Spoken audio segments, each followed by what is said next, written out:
ఎదిగే కొద్దీ ఒదిగి ఉండాలని, జారిన మాట వదిలిన బాణం మళ్ళా వెనకకు రాదని, అతిగా మాట్లాడే మొగోడి మనగడ కష్టమని మన పెద్దోళ్ళు ఎప్పుడు చెప్పే మాటలేవి, అంతే కదా. అయితే ఈ నీతి మాటలు పక్కాగా ఒకరికి సూట్ అవుతాయని గట్టిగానే ట్రోలింగ్ చేస్తున్నారు ఆడియన్స్. ఈయన మాట్లాడిన తప్పుడు మాటలిన పతొక్కలు గట్టిగానే గరం అవుతున్నారు. మరింతకు అంత గొప్ప వాక్పటిమ ఉన్నది ఎవలకబ్బా అని ఆలోచనలు చేస్తున్నారా?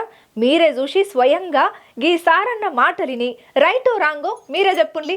అయితే ఇక మన తెలుగు సినిమాల ముచ్చటకత్తే నితిను శ్రీలీల జంటగా నటిస్తున్నటువంటి కొత్త సినిమా రాబిన్ హుడ్ అని ఒకటి వస్తున్నది కదా. వెంకీ కుడుమల డైరెక్షన్లా మైత్రి మూవీస్ నిర్మాణ సంస్థతోని ఇక ఈ సినిమాకు సంబంధించి ఒక ఫంక్షన్ అయితే ఏర్పాటు చేసిండ్రు అయ్యా. ఇక ఇంట్లో ఒక స్పెషల్ క్యారెక్టర్ కోసానికి అని చెప్పి ఒక తోపు క్రికెటర్ ఉన్నాడు కదా డేవిడ్ వార్నరు, గాయనను కూడా ఇంట్లో యాక్టింగ్ చేయించిండ్రు. ఇక ఇంట్లో ఇంకొక పాత్ర కూడా రాజేంద్ర ప్రసాద్ నవ్వుల రాజా అంటారు కదా, ఆయన కూడా యాక్టింగ్ చేసిండు. అయితే ఒక సినిమా ఫంక్షన్లలో డేవిడ్ వార్నర్ ను ఉద్దేశం చేసుకుంటా రాజేంద్ర ప్రసాద్ సార్ మాట్లాడుకుంటూ వచ్చిండు. ఈ మైత్రి మూవీ సంస్థ నాకు సొంత బ్యానర్ లాంటిదని, నేను వాళ్ళతోని మొదటి సినిమా సీమంతుడు సినిమాలో యాక్టింగ్ చేసిందని, ఇప్పుడు రాబిన్ హుడ్ లో యాక్టింగ్ చేసిందని, ఇక ఇట్లా శాన్నే ముచ్చట్లు చెప్పుకుంటా వచ్చిండు. 28న సినిమా రిలీజ్ అవుతుంది, మీరు అందరు రండి అది ఇదని ఏదేదో మాట్లాడుకుంటూ వచ్చిండు. ఓకే, అంతవరకు అందరూ సాపట్లు కొట్టిళ్ళు, ఇనేటోళ్ళు విన్నారు, నవ్వేటోళ్ళు నవ్విళ్ళు. ఇక ఇంట్లో క్రికెటర్ డేవిడ్ వార్నర్ ను దృష్టిలో పెట్టుకొని మాట్లాడినటువంటి మాటలు ఇప్పుడు పెద్ద రచ్చకు చర్చకే దారి తీసినాయి. ఇక ఈ డైరెక్టర్ వెంకీ కుడుమల ఉన్ను నితిన్ కలిసి డేవిడ్ వార్నర్ ను వాటుకొని వచ్చిండు. వాడు క్రికెట్ ఆడమంటే పుష్ప లెక్క స్టెప్పులు ఎత్తున్నాడు.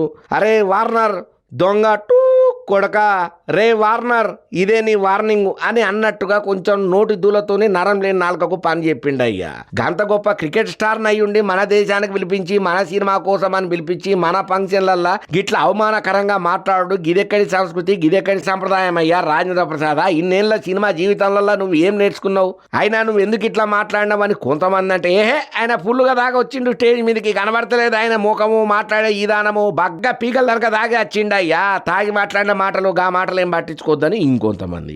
ఏదేమైనా చాలా మంది మాత్రం పాపం ఆ డేవిడ్ వార్నర్ కు తెలుగు రాదు కాబట్టి సరిపోయింది, కానీ లేకపోతే ఇంకో లెక్కలో ఉండేది, మనోడికి తెలుగు వచ్చుంటే గంత గలీజ్ మాటను ఒక పెద్ద నటుడై ఉంది, ఇంత పేరు ప్రఖ్యాతలు ఉండి సినిమా ఇండస్ట్రీలోనే ఒక చక్రం తిప్పి నట కిరీటిగా డాక్టరేట్ సుతం అందుకున్నటువంటి నవ్వుల రాజా రాజేంద్ర ప్రసాద్ ఈ తీరుగా మాట్లాడు, స్టేజ్ల మీద పెద్ద పెద్ద వేదికల మీద గీ తీరుగా తెలుగోళ్ళు నవ్వుల పాలు అయ్యేటట్టు మాట్లాడు, గిదెక్కడి పద్ధతి అని చెప్పి రాజేంద్ర ప్రసాద్ సార్కి అయితే గట్టిగానే కౌంటర్ల మీద కౌంటర్లు ఇస్తున్నారు ఈ ముచ్చటెరికనే చాలా మంది. అయినా ఏందో ఏమోనుల్లా మరి తినే తిండిలో అట్లుంటున్నదో, ఉండే విధానంలో అట్లుంటున్నదో, లేకపోతే చేసే సోపతులనే అట్లుంటున్నారో మనకు తెలియదు, కానీ నెరీ అధ్వానం అయిపోతున్నారు రోజు రోజుకు. అసలు బహిరంగ ఏదికల మీదకి వచ్చి మనం ఏం మాట్లాడుతున్నాం, ఏం మాట్లాడాలనుకుంటున్నాం, మనకి ఇంత చరిష్మా ఉన్నదే, మనం ఇంతమంది ఫాలో అవుతారే, మనం ఏం మంచి చెప్తున్నాం చెడు చెప్తున్నామా, మనల్ని చూసి ఎవరన్నా ఆదర్శంగా తీసుకొని గియే మాటలు వేరోళ్ళు మాట్లాడు అలవాటు చేసుకుంటే ఏంటిది పరిస్థితి, మనకు బాధ్యత అనేది ఒకటి ఉన్నది కదా అనేది అన్ని మర్చిపోయి ఇగో గిట్లా బరి తెగించి మాట్లాడుతున్నారు. వీళ్ళు ఏం నేర్చుకున్నట్టు, ఏం సాధించుకున్నట్టు ఇండస్ట్రీలో ఉండని చెప్పి కొంచెం కారెడ్డాలు ఆడుకుంటా కామెంట్లు పెట్టేటోళ్ళు కూడా లేకపోలేదు. అయినా సంస్కారం అనేది ఒకరు చెప్తే కాదులా,